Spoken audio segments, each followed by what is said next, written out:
Good morning, everybody. It's Graham once again from Unearthed, and it's Easter Sunday in the morning on this lockdown period we're under. So I thought I would do a short film on the coinage of Queen Mary. Now, a reason why I've picked Queen Mary is because quite a lot of people find Queen Mary coins and don't necessarily know how to identify them. They automatically think it's an Elizabeth coin, and depending on the condition, it's dismissed as an Elizabeth. A few years later, they may ask for an identification on a particular coin and are surprised to find it actually being Queen Mary. So let's have a look at the Queen Mary coins in detail and see the similarities between them and the Elizabeth coins. So as you can see on the left here, that is a sixpence of Queen Elizabeth, and this one is a groat of Queen Mary. Now, obviously, the outstanding feature that sets them apart is obviously the sixpence of Queen Elizabeth has got the date, whereas the Mary groat has got no date. It's got the similar cross with the shield, with the three lions and the fleur-de-lis, and that's pretty much where it ends. Now, size-wise, very similar. Maybe the sixpences are slightly bigger, but I think the silver content of the Queen Mary coins is finer than the Elizabeth. And the reason why I say that, they do seem to be more brittle, I've found. So this one example here, which is really in poor condition, tells you how brittle it is, because we find a lot of Queen Mary coins broken and split and cracked. So we'll dismiss the sixpence now from Elizabeth and concentrate on the Queen Mary coins. Now, these groats are quite interesting. This particular one is a fine example, actually. It's flat. Let me see if I can pick that up for you. It's as flat as a pancake. Look at that.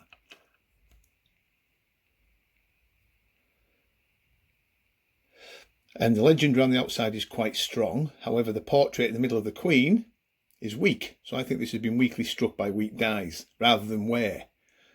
And the back, you can see again the legend around the outside is quite good. The shield in the middle is quite good.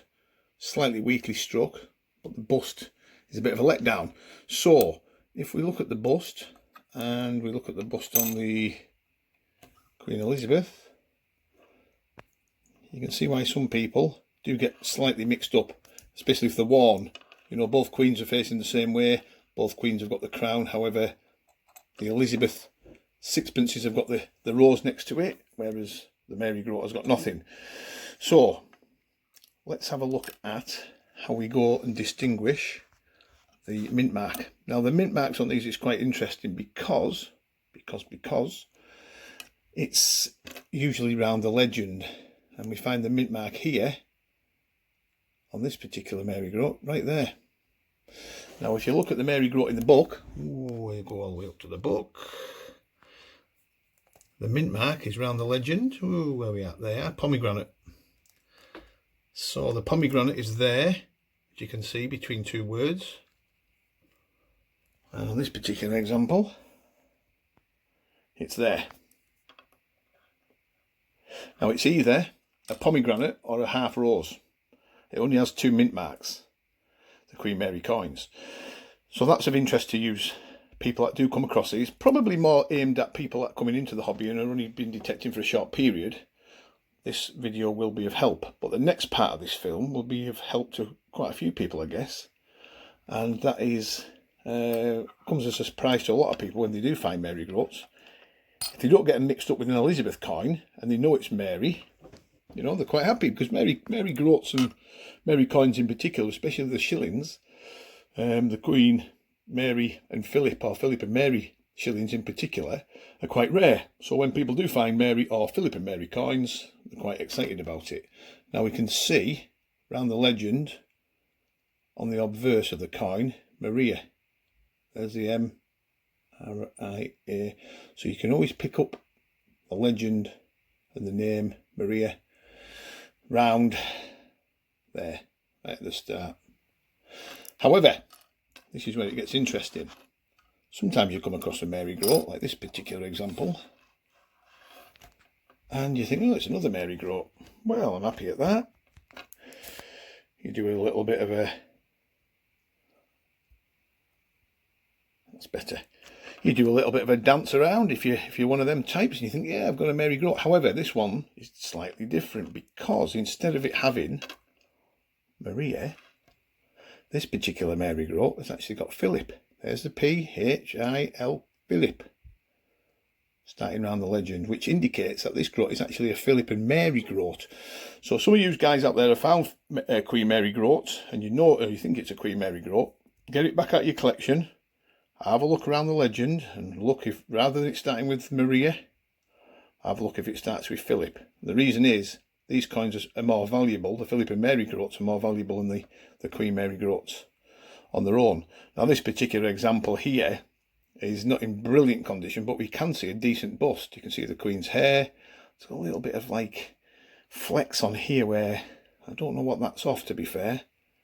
I'm not 100% sure what's been going on with this coin. It could tell us probably a lot of interesting stories, but that's a Philip and Mary Groat. Now if you look on the back, and there we have it. Not in bad nick. Not in bad nick. So, compared to that one, which is really good silver,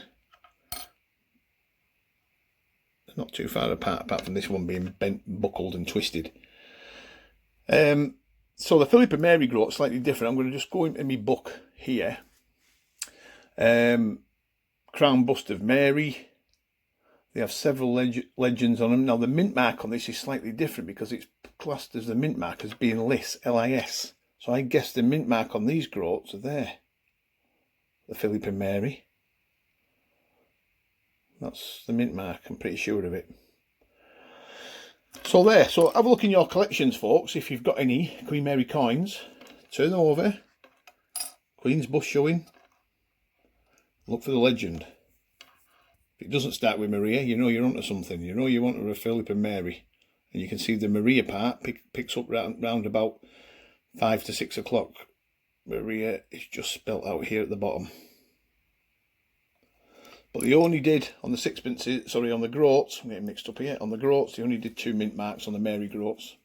Half rose, pomegranate. And you know where to find them. Start of the legend, in amongst the legend, whatever. And there it is.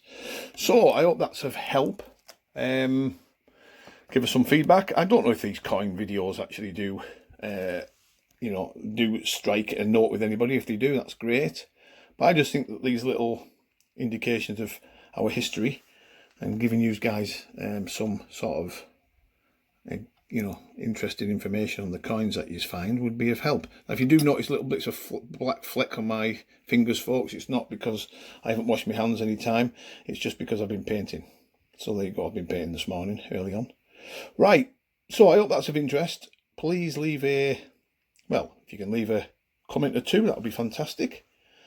And I hope it helps. We're going to do a short film soon on short cross pennies and, Edward the First, Edward the Second, Edward the Third, possibly.